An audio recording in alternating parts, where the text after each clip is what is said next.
Cinta adalah perjalanan tanpa akhir.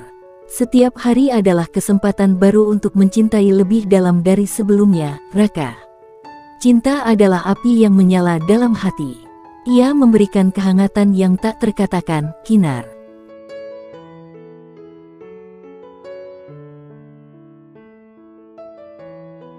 Hasbi adalah penyebab kecelakaan yang terjadi sama kamu, Kinar. Jadi ayah sangat marah kepadanya, lalu ayah mengembuskan napas pelan. Bahkan ayah sempat memelankan beberapa saat laju mobil, setelahnya barulah kembali pada kecepatan sedang. Mataku mulai berair, mengapa begitu? Mengapa ayah menyalahkan kecelakaan ini kepada Kak Hasbi?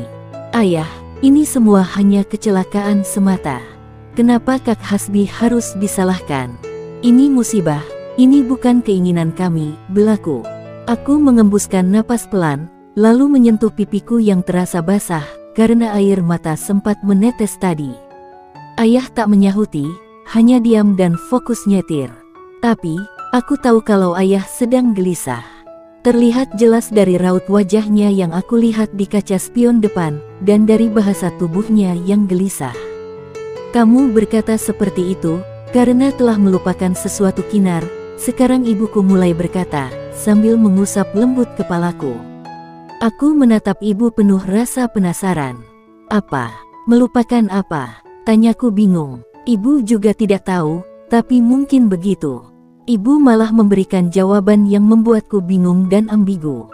Ada apa sebenarnya? Apa karena kecelakaan itu aku telah melupakan sesuatu? Apa aku amnesia? Raka pasti tahu sesuatu. Kalau ayah dan ibu merahasiakannya dariku, baiklah aku akan bertanya kepada Raka saja nanti. Tak ada pembicaraan lagi di antara kami, tapi selama di perjalanan pulang aku terus memikirkan perkataan ibuku tadi, rasanya kepalaku sampai pusing begini. Kupijat kepalaku kuat-kuat untuk mengurangi rasa pusing di kepalaku. Kamu kenapa? Pusing? Tanya ibu, sambil menyentuh kepalaku dan mulai memijatnya lembut. Terima kasih ibu, ujarku senang. Meski aku sudah dewasa, namun tetap saja ibuku masih perhatian dan menganggapku anak kecil. Kata ibu sih, begitulah seorang ibu terhadap anaknya. Selalu menganggapnya anak kecil, setua apapun usianya. Sampailah kami di depan rumah. Aku tadi sempat berharap kalau Kak Hasbi sudah sampai duluan dan menyambutku di depan pintu pagar, dengan senyuman tampan dan sikap lembut. Ah, bukankah itu akan sangat romantis sekali? Aku sampai tersenyum sendiri hanyut dalam khayalan. Dan aku terkejut saat melihat Kak Hasbi benar-benar sudah berdiri dan menyambutku di depan pintu pagar rumahku. Kak Hasbi, pekikku kegirangan. Bu, Kak Hasbi sudah sampai duluan ternyata. Aku tersenyum lebar. Ibu mengembuskan napas pelan. Kinar, Hasbi.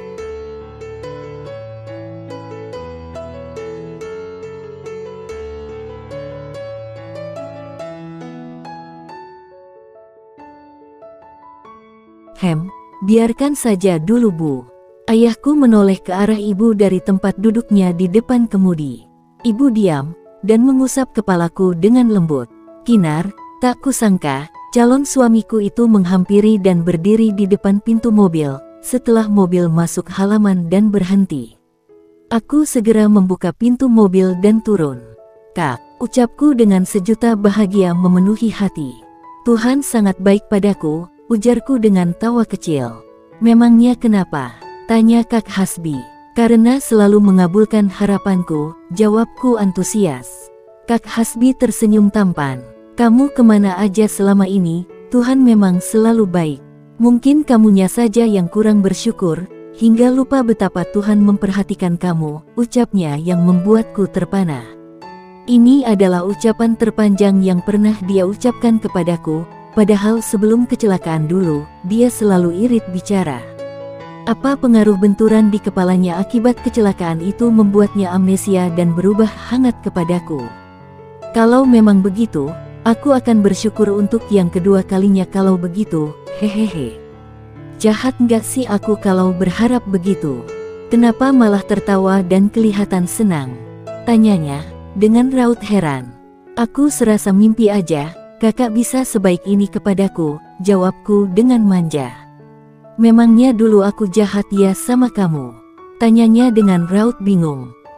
Belum selesai aku berkata, dia sudah menyela. Maaf ya kalau selama setahun kita bersama, aku banyak menyakiti kamu, ucapnya sambil menggenggam tanganku erat, lalu mengecup punggung tanganku dengan sayang. Tuh kan mataku berair lagi dapat perlakuan ini darinya, aku memang baperan.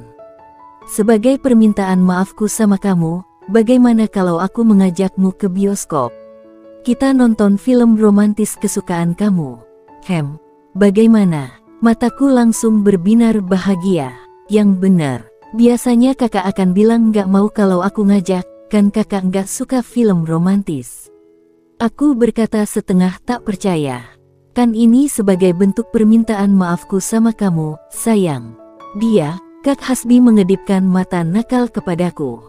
Aku tertawa, lucu saja melihatnya bertingkah seperti ini. Sungguh jauh dari image-nya yang cool selama ini. Kalau gini sih jadi seperti mirip Raka. Mana dia? Kok belum sampai ya? Aku menoleh ke arah pintu pagar, guna melihat mobil Raka.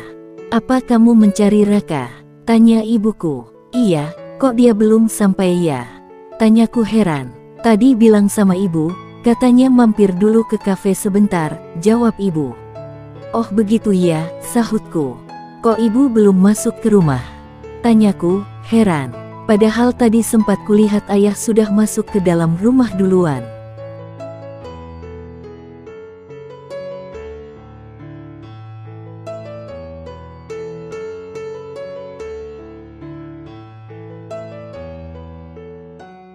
Ayah sama sekali tak menyapa Kak Hasbi.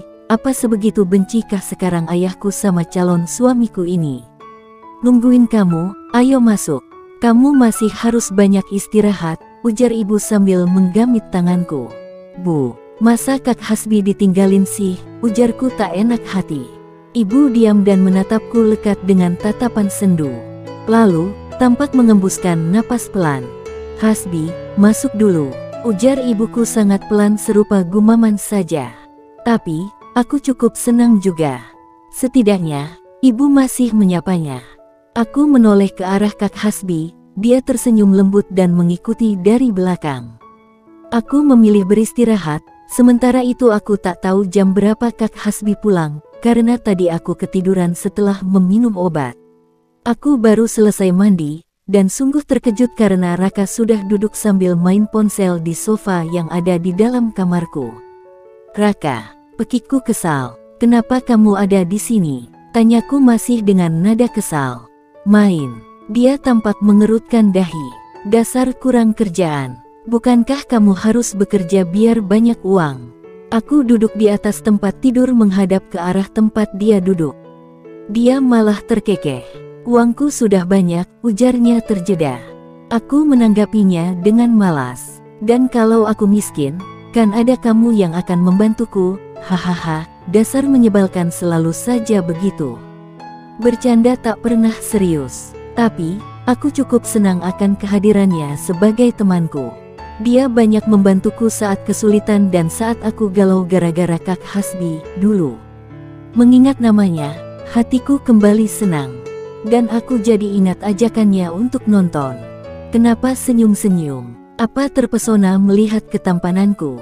Tanya Raka, kepedean. Mana ada seperti itu?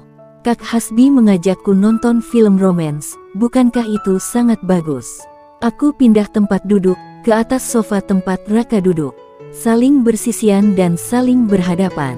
Air muka Raka berubah sendu, lalu dia memalingkan wajahnya ke arah lain.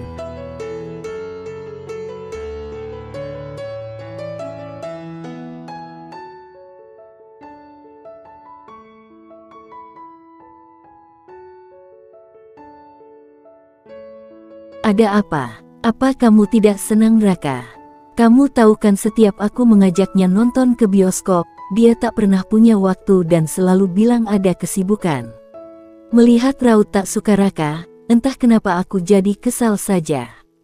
Kinar, dia terus saja manggil-manggil namaku, tapi tak dilanjutkan mau bicara apa. Kinar, panggilnya lagi. Iya, apa? Aku menjawabnya malas. Apa harapanmu untuk nonton ke bioskop bareng Kak Hasbi masih ada? Padahal kita sudah sering pergi bersama nonton kan? Ujarnya bertanya. Tentu saja, kalau pergi sama kamu kan beda rasanya, gak romantis. Karena kamu bukan pria yang aku cintai, sahutku dengan menggebu. Apa aku salah bicara ya? Kenapa Raka malah menundukkan wajah? Kamu kenapa? Tanyaku, apa jangan-jangan dia ada rasa sama aku? Tidak, dia sudah seperti seorang kakak untukku. Dan aku adik untuknya. Mana mungkin begitu? Kapan kalian mau nonton? Sekarang, dia sudah menegakkan punggung dan menatapku. Belum tahu, Kak Hasbi belum pastikan waktunya sih. Tapi, bisa saja malam ini, jawabku dengan riang. Kabari aku ya, kalau kalian mau pergi, ujar Raka lagi. Tentu saja, aku merasa heran. Untuk apa?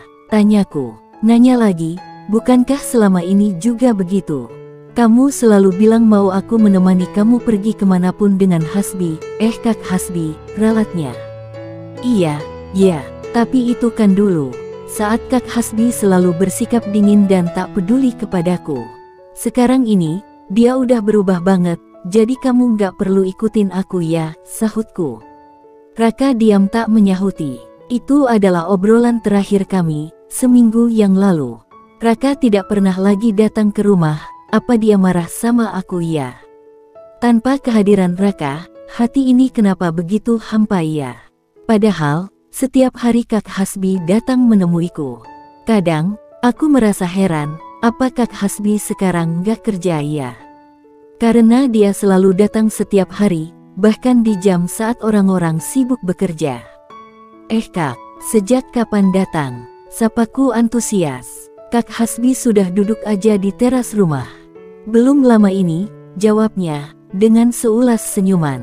Mobilnya mana?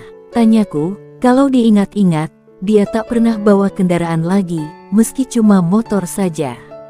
Mobil di bengkel, aku naik ojol, jawabnya santai. Oh, responku, ayo kita nonton, ajaknya dengan antusias. Sekarang, tak bisa kusembunyikan rasa bahagiaku. Iya, sahutnya, tapi ini masih sore, ujarku sambil melihat sekeliling. Hari masih sedikit terang, jalan-jalan dulu aja, bagaimana, ujarnya, membuatku senang. Aku pun segera bersiap.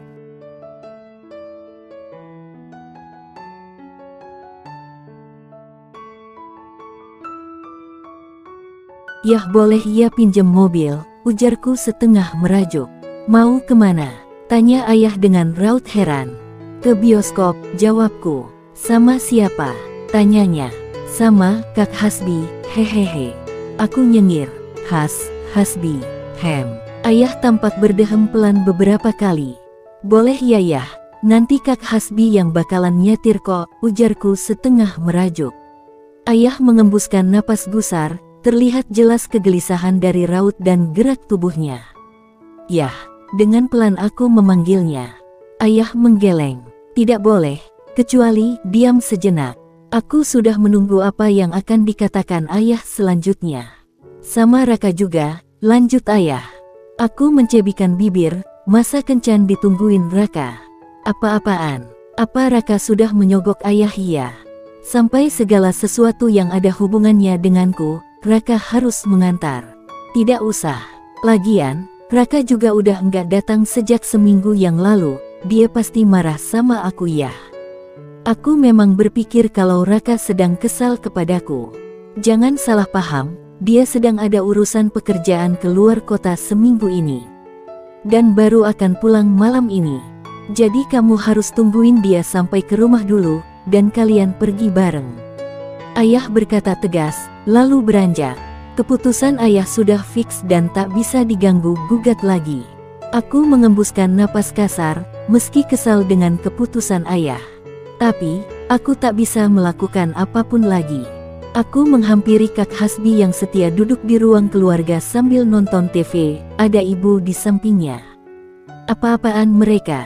Duduk nonton bareng, tapi tak ada yang berbicara. Keduanya fokus nonton. Bu, Sapaku sambil duduk di samping ibuku. Ibu menoleh. Iya, apa? Menatapku. Kak Hasbi, jangan dijutekin terus dong, rajukku sambil memeluk ibuku. Ibu mengusap kepalaku lembut. Kinar, Hasbi itu. Ucapan ibu terjeda oleh panggilan ayahku. Mah, sini sebentar. Iya, Pah. Sahut ibuku yang segera menuju ke arah sumber suara ayahku. Tinggallah, aku berdua dengan Kak Hasbi. Maafin ayah sama ibuku ya. Dengan rasa bersalah dan penuh sesal, aku berkata kepada calon suamiku itu. Tak masalah, kamu jangan marah kepada mereka. Ayah dan ibumu menginginkan yang terbaik untukmu, percayalah, nada bicaranya sangat lembut dan penuh kasih sayang.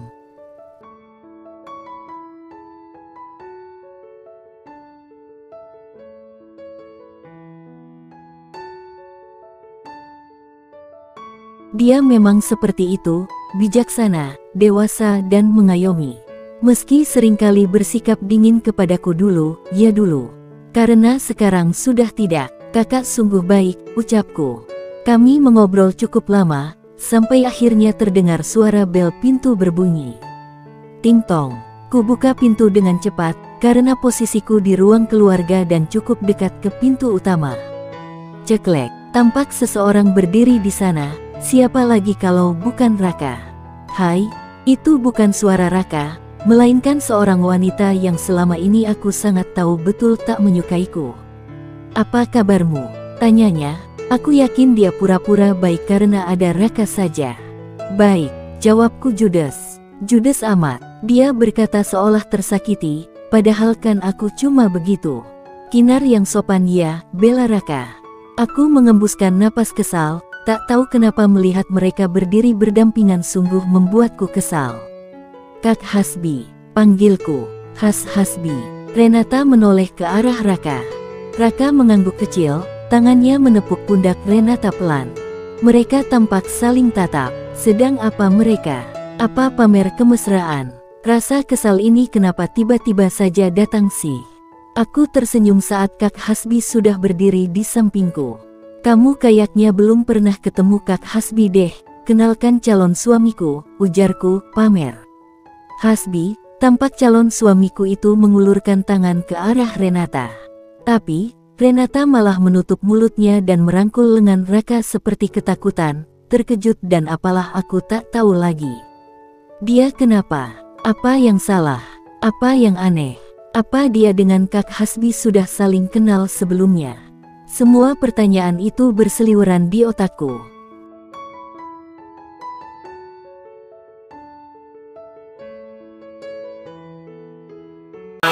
Every day, late at night, not okay.